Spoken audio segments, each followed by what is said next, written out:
Hello everyone, I hope आप सभी ठीक होंगे, स्वस्थ होंगे। आप सभी का बहुत बहुत स्वागत है मेरे यूट्यूब चैनल सफ़र विद रुचि में। आज मैं डॉक्यूमेंट वेरिफिकेशन के बारे में बताने वाली हूँ। जी हाँ, मेरा डॉक्यूमेंट वेरिफिकेशन हो गया है। मैं वैशाली से, बिहार के वैशाली से बिलोंग करती हूँ। और वैशाली में जैसे कि मैंने आपको बताया था कि सेंधुआरी में डॉक्यूमेंट वेरिफिकेशन हो रहा है। तो मेरे उस वाले वीडियो पे बहुत सारे कमेंट आए थे और आप सभी का बहुत-बहुत प्यार मिला था, उसके लिए बहुत-बहुत शुक्रिया। तो कुछ डाउट्स आज मैं क्लियर करने वाली हूँ। तो सबसे पहले मैं बताऊँगी कि डॉक्यूमेंट का सीरियल आप रख सकते हैं कि कौन-सा सीरियल होगा जो अगर आपको माँगते हैं तो देने में आसानी होगा, या फिर कहीं-कहीं पे सीरियल वाइज़ भी चेक कर लिया जाता है, ठीक है? तो मैंने सीरियल वाइज़ रखा था क्योंकि जब वो माँगते थे ना कि ये डॉक्यूमेंट दीजिए, वो डॉक्यूमेंट, तो इधर-उधर रखने पे ना आपको जल्दी से मिलता नहीं है, ठीक है? और अगर आप सीरियल वाइज़ लेकर जाते हैं तो आसानी से आपको पता रहता है कि इस डॉक्यूमेंट के बाद मैंने वो डॉक्यूमेंट रखा है, तो आप निकाल के दे सकते हैं जब भी वो माँगते हैं, ठीक है? और तो इस तरीके से डॉक्यूमेंट वेरिफिकेशन हुआ है और मैं आपको बताने वाली हूँ। और उस वीडियो में मैंने पिछले वाली वीडियो का लिंक डाल दूँगी डिस्क्रिप्शन में, जिसमें मैंने ब्रीफली बताया है कि वहाँ पे क्या-क्या प्रोसेस होने वाला है, आप जब जाइएगा, किन प्रोसेस से आपको गुज़रना है, ठीक है? वो मैंने ऑलरेडी बता दिया है और आज मैं कुछ डाउट को लेने वाली हूँ। तो सबसे पहले तो मैं सीरियल बता देती हूँ कि क्या क्या क्रम होगा आपका डॉक्यूमेंट रखने का।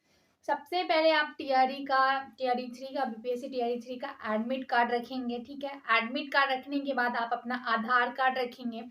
आधार कार्ड रखने के बाद ओरिजिनल डॉक्यूमेंट की मैं बात कर रही हूँ कि आपका ओरिजिनल डॉक्यूमेंट किस सीरियल में होना चाहिए, ठीक है? एडमिट कार्ड के बाद आधार कार्ड होना चाहिए। आधार कार्ड के बाद आप रख लेंगे अपना 10th-12th का मार्कशीट सर्टिफिकेट, 12th का मार्कशीट एंड सर्टिफिकेट।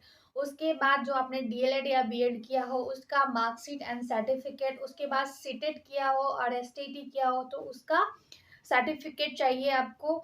वो रखने के बाद जो भी आपका है रेसिडेंशियल है, आपका एनसीएल वगैरह होगा, ईडब्ल्यूएस होगा, जो भी कास्ट सर्टिफिकेट होगा, ये सब आप रखिएगा। और लास्ट में पैन कार्ड एंड हाँ, वो ज़ेरॉक्स वाले में चाहिए होता है, तो पैन कार्ड एंड पासबुक का ज़ेरॉक्स, तो इतना डॉक्यूमेंट आपके पास होना चाहिए। तो ये एक क्रम है आपका डॉक्यूमेंट का रखने का। तो इस क्रम में अगर आप डॉक्यूमेंट रखते हैं, तो आपको आसानी होगी डॉक्यूमेंट वेरिफ़िकेशन कराने में। और एक सेट आपका जो वाटरमार्क वाला होता है, उसमें भी आपका सीरियल नंबर यही सेम होना चाहिए। ऊपर में आपका होना चाहिए एडमिट कार्ड, टीआरई 3 का एडमिट कार्ड का ज़ेरॉक्स होना चाहिए और जो वाटरमार्क आपने प्रिंट आउट निकाला होगा, वो होना चाहिए, जिसमें कि आप सीरियल वाइज़ ही रखिएगा। पहले सारे सर्टिफ़िकेट्स जो आपको मिले होंगे 10th एंड 12th का, जैसे-जैसे मिला होगा वैसे रखिएगा।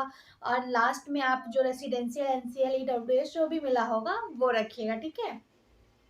और उसके बाद नीचे आप पैन कार्ड का ज़ेरॉक्स और उसके नीचे पासबुक, ठीक है? किस बैंक का, एसबीआई बैंक का हो तो ज़्यादा सुविधा है।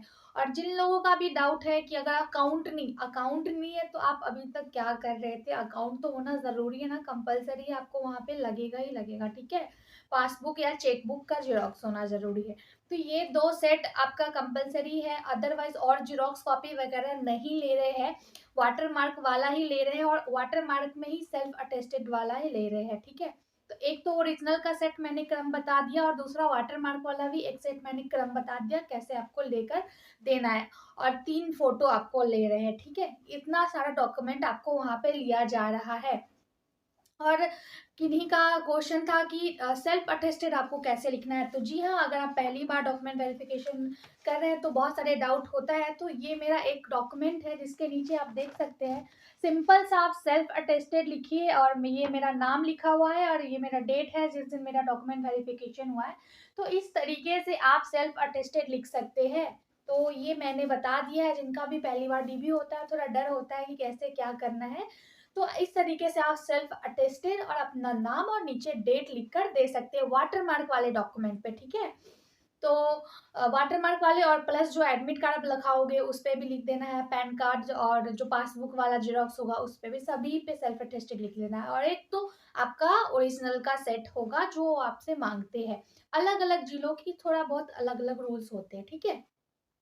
और वही है कि आपको एक क्वेश्चन था कि लेमिनेशन करा ले है, एडमिट कार्ड का लेमिनेशन हो गया, कोई प्रॉब्लम नहीं, कोई प्रॉब्लम नहीं है, बहुत अच्छी बात है। मैंने लेमिनेशन नहीं कराया था, मेरा से थोड़ा-सा फट भी गया था। बहुत अच्छी चीज़ है कि आपने लेमिनेशन करा के रखा है, कोई प्रॉब्लम नहीं है। अगर वो आपका काउंटर पीछे लिखते हैं, ठीक है, नहीं हमारे में नहीं लिखा गया था, हमें सीधा बता दिया गया था कि आपका काउंटर नंबर क्या है, आप सीधा जा सकते हैं, कोई प्रॉब्लम नहीं है। तो ये सेल्फ अटेस्टेड वाली बात हो गई। पीबीसी आधार कार्ड की क्या प्रॉब्लम है? कोई प्रॉब्लम नहीं है, सब चल रहा है वहाँ पे। एडमिट कार्ड वो जो आपका जो स्टिकर दिया है वो नहीं है, तो कोई बात नहीं, ऐसे भी ले रहे हैं वहाँ पे, ठीक है। तो और भी किसी का कोई डाउट होगा तो मैं ले सकती हूँ, बता सकती हूँ। बहुत सारे डाउट है तो एक वीडियो में लेना बहुत मुश्किल है। तो अगर मैं और ज़रूरी लगेगा तो वहाँ भी रिप्लाई दे दूँगी, नहीं तो एक अलग से सेपरेट वीडियो बना के आप सभी का डाउट्स तो मैं क्लियर करने की कोशिश कर रही हूँ इस वीडियो में। तो अगर सीटेट जनवरी 2024 का है, 2024 जनवरी का है, तो एग्ज़ाम से पहले अगर आपका सीटेट हो गया है, सर्टिफ़िकेट आ गया है तो वो तो चलेगा ना, एग्ज़ाम से पहले अगर हो गया है तो। एंड जिसने अपीयरिंग में मतलब सीटेट कर लिया है, सेकंड ईयर में है, अगर सेकंड ईयर में अपीयरिंग करते हुए अगर आपने सीटेट किया है तो वो तो आपका चलेगा। ब्लर थोड़ा डॉक्यूमेंट आ रहा है, अगर चीज़ें दिख रही हैं तो आपका हो जाएगा, कोई प्रॉब्लम नहीं है, कोई एफिडेविट बनवाने की ज़रूरत नहीं है, थोड़ा बहुत ब्लर है तो चलेगा, ठीक है। एंड प्रोविजनल सर्टिफिकेट वो भी चल रहा है आपका, उसमें कोई प्रॉब्लम नहीं आ रही है। सिग्नेचर इंग्लिश में करो या हिंदी में करो, कोई प्रॉब्लम नहीं हो, आपकी अपनी मन है, आपका अपना मन है, अपने इंग्लिश में करो या हिंदी में करो, ठीक है। जिनका 82 मार्क्स है तो ये थोड़ा वो गौर से चेक करते हैं कि अगर आप आउट ऑफ स्टेट है, बिहार से नहीं है, तो आपको 82 नहीं चलेगा।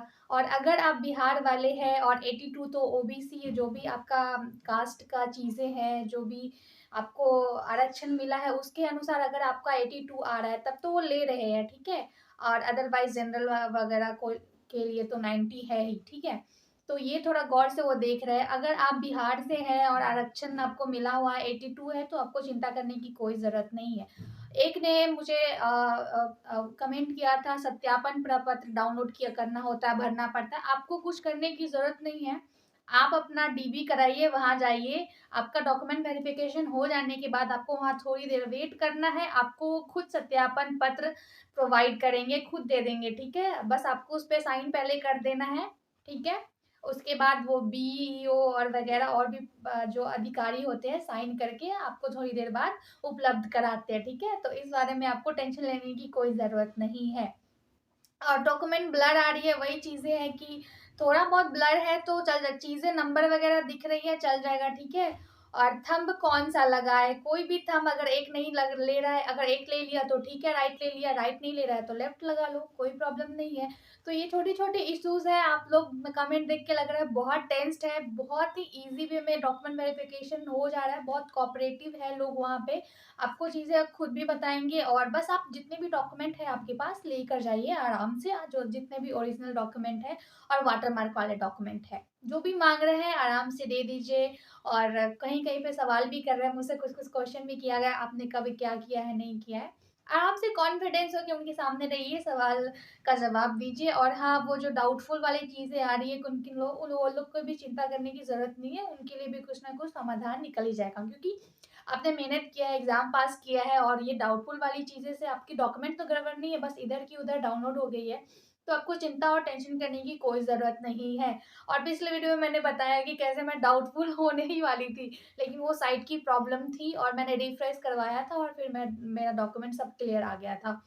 तो डॉक्यूमेंट वेरिफिकेशन के लिए ज़्यादा चिंता करने की ज़रूरत नहीं है। आप जाइए, बहुत ही ईज़ी वे में आराम से आपका डॉक्यूमेंट वेरिफिकेशन हो रहा है वहाँ पे और हो जाएगा। तो सभी को all the best, best of luck. जाइए और डॉक्यूमेंट वेरिफिकेशन आराम से कराइए। इस वीडियो में अगर किसी को कोई डाउट हो तो ज़रूर लिखिएगा, मैं रिप्लाई करने की कोशिश करूँगी। Thank you so much.